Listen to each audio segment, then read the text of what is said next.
This ski season started 2 weeks early, and that's the earliest in more than 50 years. Flood stage for the River Raisin is 9 feet. However, it got 1 foot past that. Oh, God. You get busted up for 52 weeks, but that's not the only price you'll pay. This is terrible. Irving Epps visits Monroe's Hellenberg Park about twice a week. Not this day. The park sits along the River Raisin. The river has engulfed most of it. This is crazy. Julie Payne can blame Old Man Winter. Ice jams are preventing the water from flowing into the Port of Monroe and out into Lake Erie. 3 years ago, we had all the ice come up and do this before out of the river, and it was a mess then, but we didn't have all the flooding. This year it's going to be even worse. I mean, record snows and... The ice jam is the result of ice flows that broke up as they made their way downriver. But the flooding is not limited to the park and nearby homes along this stretch of Front Street. You need a boat to cross Elm Avenue at Telegraph Road. It remains closed because of the flood. Flood stage for the River Raisin is 9 feet. However, it got 1 foot past that. And the ice jam continues building. Here comes the Coast Guard to the rescue. The icebreaker Nia Bay carves a path through the Port of Monroe. It loosens the ice so it can continue on its course to the open water. It's awful. Irving Epps remains upset he still cannot walk around Hellenberg Park. The good news is most of the water that flooded it and several homes has receded. You may not be able to use it, but for some, it's a walk or rather float through the park. With your news that's straight to the point, I'm Dave Leval, TV 20 News at 10. It's an exciting day for us and tears of joy. Ferndale's April DeBoer believes she's a step closer to doing something she's waited years to do, marry her longtime partner, Jane Rouse. Yeah, my heart is just jumping out of my chest right now. The couple gathers with supporters at Affirmations, a gay rights organization. They celebrate the federal ruling that declares Michigan's ban on gay marriage as unconstitutional. The women filed the challenge last year.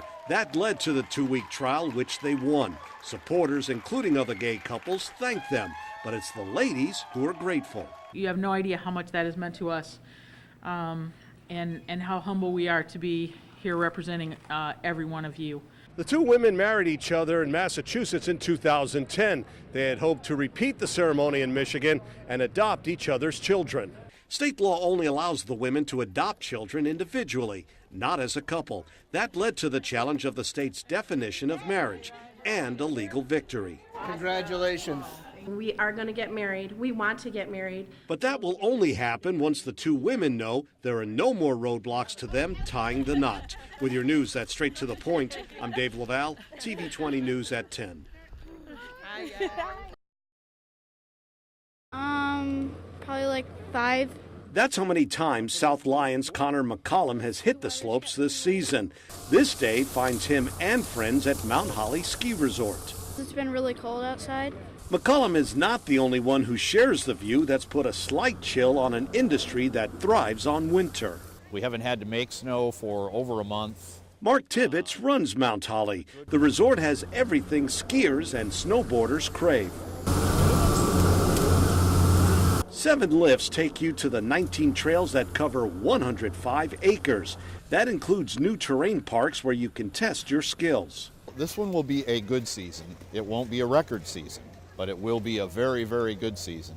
This ski season started 2 weeks early, and that's the earliest in more than 50 years. Add in one of the snowiest winters, and it has the makings of one of the industry's best seasons. Yet many in it believe something foul is taking place at Michigan's 50 ski areas. Attendance at Mount Holly is up just 2% this season compared to a year ago, and that equals the statewide average. Old Man Winter is getting most of the blame by the industry for putting a freeze on what should be higher numbers. That's due to brutally cold wind chills this season. It seemed to be the only news for days at a time. And eventually people just became convinced that it was too cold to go skiing. Mount Holly and most of the state's resorts closed for a couple of days because of the wind chills. The cold is not enough to keep away everyone. We're used to it because it's Michigan. out of the mouth of babes. With your news that's straight to the point, I'm Dave Leval, TV 20 News at 10.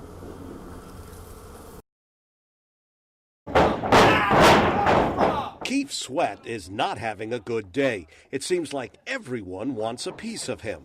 Hey, come on now, you gotta give me a clean break. Out of the ropes, let's go. One. Sweat is training for his night job. He's known the rest of the time as Mark Ross. I mean, I've been a fan since I was 8. Which is why Ross is among the students at Port Huron's Blue Water Championship Academy. So, if I'm your size, you came right in underneath like this. Right. Andrew Darcy reopened his wrestling school after a 6-year hiatus. The former pro wrestler is ready again to teach students about what he knows regarding the squared circle. A lot of pain. But Darcy is serious when it comes to teaching professional wrestling. He admits it takes a special person to step into the ring. Someone who has athletic ability, someone who has the drive, will, and determination to succeed. You can't come in here only going 40%. And you don't have to be a man. Hey, come on now, Hannah, give me a broke break. Let's go. One. Hannah Geyer shows she can hold her own with her male classmates. Well, it's definitely hard. That's one thing for sure. Oh, God. You get busted up for 52 weeks, but that's not the only price you'll pay. But it's also going to cost you about $4,000 to learn how to take a beating. And one thing that I will do is I will take the time to work out a budget so it's affordable for everyone. There's another price involved. I'm going to work with the bruises and the marks and stuff like that, and they're like, what happened? I thought you did wrestling. I do wrestling, you know what I'm saying? It's not fake. But Ross and others admit it's worth it if it gets them closer to a career in professional wrestling. With your news that's straight to the point, I'm Dave Leval, TV 20 News at 10. This is the worst I've ever seen it, and I've lived here all my life. Monroe's Joanne Timoney wants to get to her home on Hollywood Drive. She can't. I can't get by the mail truck, so I had to turn around. I'll have to find another route home. It's a similar story for many other people around town. Hollywood is among the secondary roads still blanketed by the snow nearly a week after the winter storm. Traffic flows easily along Elm Avenue. It's among the primary roads snow-free. However, the same cannot be said for sidewalks. Most remain covered, making it difficult for some of the people who use them. The sign outside the offices of the Monroe Public School District has not been changed. Employees cannot get to it because of the snow. The district offices are open, but the campuses remain closed since the storm hit the area. When we make these decisions, it's all based on safety. Superintendent Dr. Barry Martin tells us road conditions left him with no choice but to cancel classes. And if I had to put a rear-wheel bus out on any of those roads, and if they stop for students, I can just see them, the rear end of that bus sliding right toward the ditch. State law requires students to attend at least 1,100 hours of classes every school year. Plus, districts like Monroe can only cancel classes 6 days due to bad weather or other emergencies. Right now, the district has done that 5 days. Monroe schools are exploring their options, including extending the school year to make up for lost days. Emergency response agencies admit not being properly prepared in advance of the storm. They're promising to do better the next time. Folks around Monroe are hoping this is not another snow job. With your news that's straight to the point, I'm Dave Leval, TV 20 News at 10. Good evening and thanks for joining us. I'm Dave Leval. Melissa is off tonight. Well, the stores are closed and the presents are under the trees. Most of us will open them tomorrow morning to celebrate Christmas. Now, retailers are hoping they'll get a belated present when the final holiday sales figures are released. But it may not be a Merry Christmas as they hoped. It's not hard to tell what time of year it is at Livonia's Laurel Park Place Mall. Shoppers pack the halls as they take care of that last-minute holiday shopping. That's good. What's not good is how much some people are spending this year. Less. Marty Bush admits it's no secret why. Good deals. Barbie Hall is also spending less this holiday shopping season. I really can't afford to spend a lot of money. That's not what retailers want to hear. The 10 days before Christmas typically account for 31 to 34% of retail sales for the entire season. Retailers predicted shoppers would spend an average 4% more on holiday gifts this year compared to a year ago. But the final days of the shopping season have cut that prediction in half. Many shoppers are spending less because of the unresolved tax debate in Congress. Others because of the Connecticut school massacre. Many retailers are pulling out all the stops to attract more shoppers. The Michigan Retailers Association points out this season got off to a strong start. Plus, shoppers have had the maximum number of days to shop after Thanksgiving, including 5 weekends. The final one is even more rare, a 3-day weekend before Christmas. Still, there's one thing that packs malls despite a sluggish economy. Retailers are hoping people will stay and spend after visiting Santa.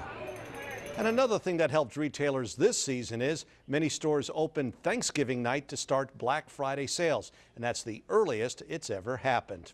We also caught up with plenty of last-minute shoppers. They packed shopping centers, including the Macy's at Dearborn's Fairlane Mall. Some told us they just started their shopping, while others had to pick up that forgotten gift. Now, many stores will open early Wednesday morning for the day after Christmas sales. Go to the store's website to see what time doors open for business and what sort of deals are being offered. Well, it's still Christmas Eve here around Metro Detroit, but it's already Christmas in much of the world. And that includes Rome, where the Pope celebrated Christmas Eve Mass just a few hours ago. Anna Matranga reports from the Vatican. Well, Christmas has come early tonight for Detroit firefighters. You may recall there's been a lot of attention lately regarding how they are lacking some of the basic necessities, including toilet paper and cleaning supplies. Well, the community has responded in a big way, but one volunteer has taken the extra step tonight to help those who help us. My TV 20's Kyla Peoples tells us how this gift ensures firefighters are getting a good night's sleep. Today's donation is part of the Active and Safe Detroit campaign. It's a 3-year program with the goal of raising $50 million from the business community. That money will help buy equipment for fire and police departments, crime prevention programs, and recreation centers. Well, shock continues gripping the small town of Webster, New York tonight. It's located near Rochester. 2 firefighters are dead, 2 others injured as they responded to a call. But the deaths and injuries did not take place as the firefighters battled a house fire. Jennifer Lewis Hall tells us a man shot the firefighters when they arrived on the scene. Now, investigators also believe the man's sister may be buried in the debris of the burned house. She's still missing. Well, the search continues tonight for an illegal immigrant last seen in Detroit. She has a lot of hair and 4 legs. You see, Ash is a 9-month-old mixed Jack Russell Terrier. She escaped from the Wilkin family as they crossed the Ambassador Bridge last Friday afternoon. They were on their way to Atlanta for the holidays when border guards requested Ash be put in her cage. The Wilkins discovered their dog vanished after they crossed the bridge. Now, you're asked to email the family if you have any information. Fans are mourning the loss tonight of Oscar Madison. Jack Klugman died this morning at his home near Los Angeles. Klugman achieved his best fame as one half of the 1970s sitcom The Odd Couple. He won 2 Emmys for the show and received a Tony Award nomination for his role in Gypsy. Klugman was diagnosed with throat cancer in 1974. He lost a vocal cord to the disease 15 years later. Now, Klugman also achieved TV fame in the 1980s as the medical examiner Quincy. Jack Klugman was 90 years old.